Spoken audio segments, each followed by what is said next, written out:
Welcome. For this video, we will be discussing spiritual bypassing. What is it? Well, spiritual bypassing is when people selectively use their beliefs, whether that's religious, scientific, spiritual, atheist, whatever it might be, to completely disregard, negate, gaslight, and deflect from alternate truths coexisting as one.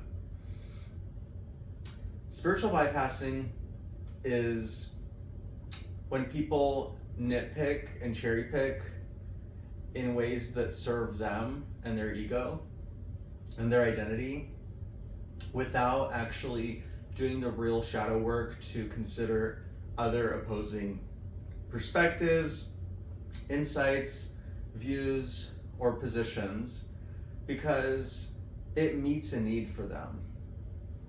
And it allows them to continue on the path that they're on without actually having to do the work to question what it is that they think, say, and do, and if it's accurate, or if it's the complete truth, or that maybe other truths exist. Who does this? Well, spiritual bypassing happens in religious organizations, in politics, and it happens in pretty much every country everywhere in the world, but it looks different. And it especially happens in the New Age spiritual communities like the law of attraction and spirituality, yoga, meditation, and things that have to do with crystals or tarot or whatever tool that people use to help themselves feel better or connect to God, the universe, or their soul. It can also be very dehumanizing and soulless. People who benefit from it the greatest are those who like to deflect accountability, who are in positions of power, who have huge grandiosity, such as those that exhibit narcissistic behaviors and traits, and especially those who are in denial. Spiritual bypassing works because people use it as a tool, as a method to meet needs in covert ways, and it's a form of inauthenticity, it's a form of delusion, it's a form of a superiority complex that makes them feel like they're better than everybody else and that rules only apply to others, not to them. This kind of narcissism makes them feel like they're on top of the world and they can just go around and use their belief system to judge others harshly, to pretend that things like gravity even don't apply to them, and that they are special in God's eyes, the universe's eyes, and that life has chosen them to be the exception, the outlier. Where does this happen? Well, spiritual bypassing happens when somebody is mirrored back a truth that they can't handle about themselves or the world, such as that they might be wrong, or that they may not have the whole picture. And it can also be used in a way that's intentionally manipulative to try to override other people's beliefs and convert them, or to invalidate their experience. And sometimes it's not even intentional, but other times it's completely calculated. Spiritual bypassing works because people aren't aware that it's happening around the person who's doing it, because it's so good at masking itself. It's like a wolf in sheep's clothing technique. People use scripture, they'll use the Lord's name, they'll use universal laws, they will use their own personal experience with some kind of entity or form, or they will use what they were taught by others to pretty much tout their own experience as the hierarchical one. It's like a holier than thou complex. Examples of spiritual bypassing can be like toxic positivity, always focusing only on what feels good and not being willing to listen to, share, or discuss any negative experiences or confront real issues. That's why it can be so delusional, because in New Age spiritual law of attraction communities, there's so much emphasis on you create your own reality. And so, everything that happens to you is your fault. Even if people have things that they can't control occur, it's like, well, you thought that and you manifested it. And that can feel so bizarre, on top of others being like, well, just think positive all the time. Don't say that negative thing or else you're going to manifest it. Oh, careful. Oh no, I just thought a negative thought. Oh no, that's it, Or they, in other groups like religions, will tell you that like you're a sinner and that you're innately unworthy of God's love. And so you have to do all these things to earn it, and otherwise you're going to hell or whatever.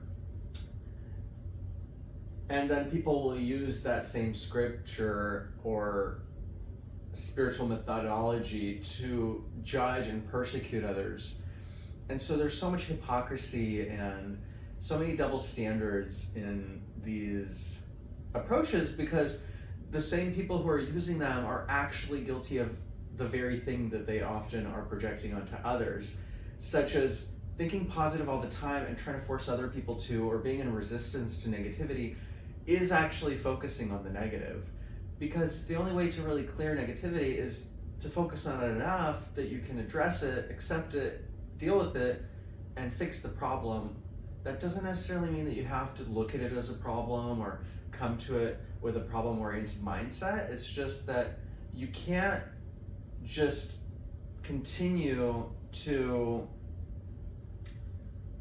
pretend that something doesn't exist. It doesn't make it go away. Like if someone has an infection, putting a Band-Aid on it, being like, let's just not talk about it, that doesn't fix it. And so it actually ends up being negative. Just like people trying to be like Jesus, but then using the Bible to treat others unfairly, or telling other people that they need Jesus when they might not live the same lifestyle as them. Similarly, people might use God's name in vain by trying to rebuke somebody. But I have personally experienced where people try to rebuke people in Jesus' name, but they're the ones that are actually committing sin, or maybe possessed by a demon, or just operating from a negative, egocentric mindset. But people will still use his name that way. In another way, people that practice Buddhism might be so attached to non-attachment that they become attached. And so they may try to get rid of everything, but then only find themselves right back where they started, which is practicing awareness of attachment.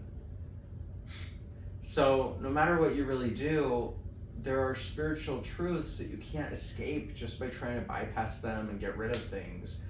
And you can't just forgive away things by just saying, oh, I love and forgive, and say things, but then continue acting in ways that are damaging. And we've all done this, where we want to believe in good things and that we're godly or that we're universal and that we're loving, but then our actions don't always match up to our words and our thoughts and our beliefs.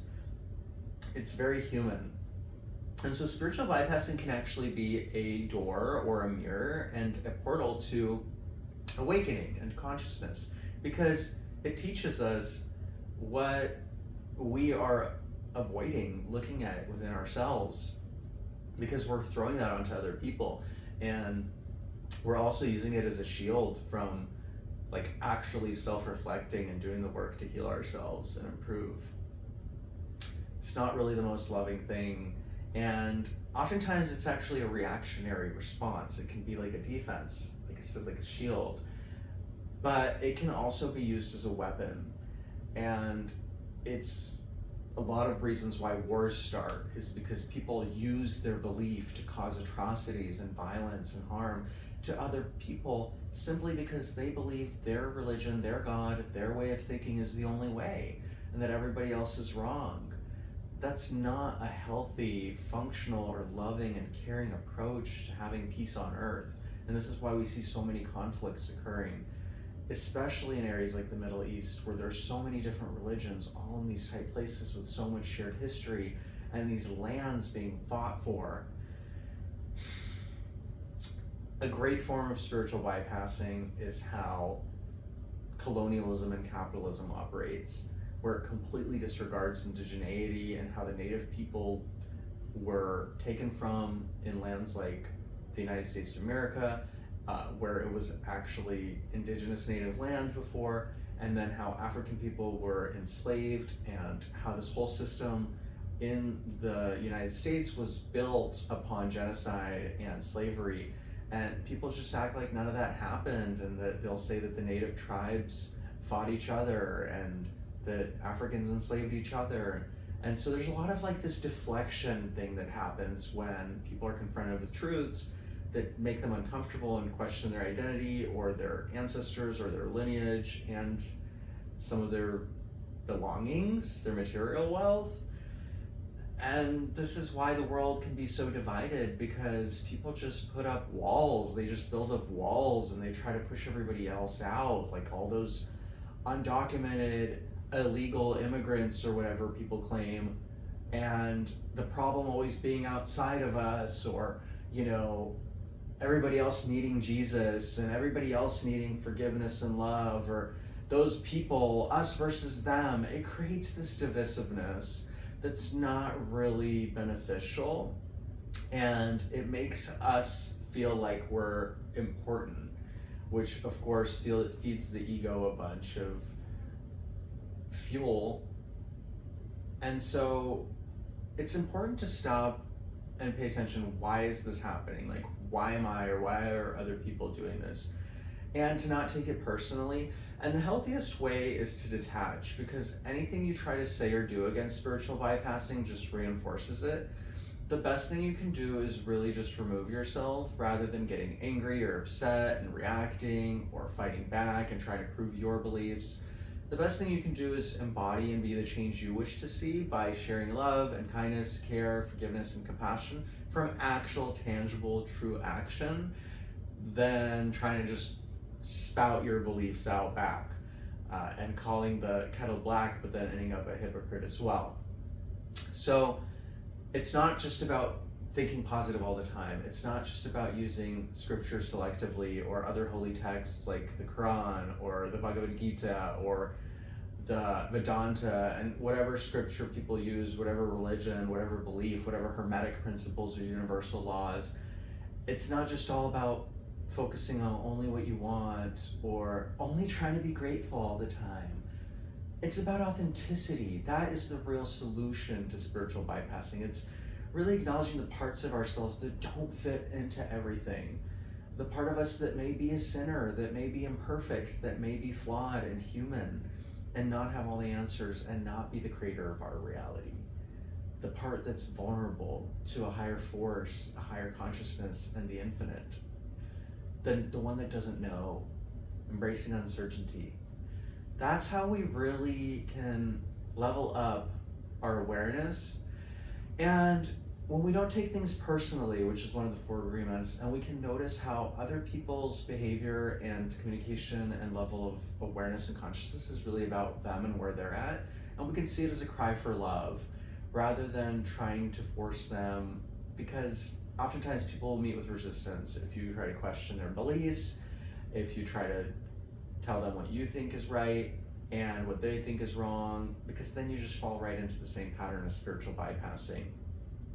And thinking that if I think high enough or vibrate high frequency enough, or only focus on love and crystals and good vibes and abundance, then everything's gonna be great.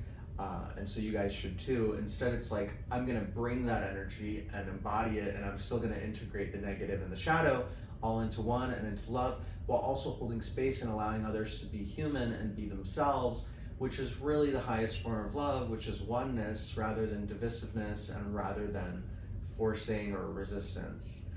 It's from allowance and alignment that things naturally manifest with effortless grace and ease, not by trying to force alignment, but by being in alignment, by allowing, by accepting, and noticing when people are trying to manipulate and control through these tactics and not letting them, just as noticing when we are attempting to and detaching from that dysfunctional type of behavior, instead to embody true Christ consciousness, true godliness, true love, true compassion, and universal wisdom, which doesn't have to persecute or ridicule others, but instead it exemplifies what love, true love, infinite love really looks like working through a human. Thank you. I hope you stop spiritually bypassing and allow others to do it where they wish, but choose a higher path.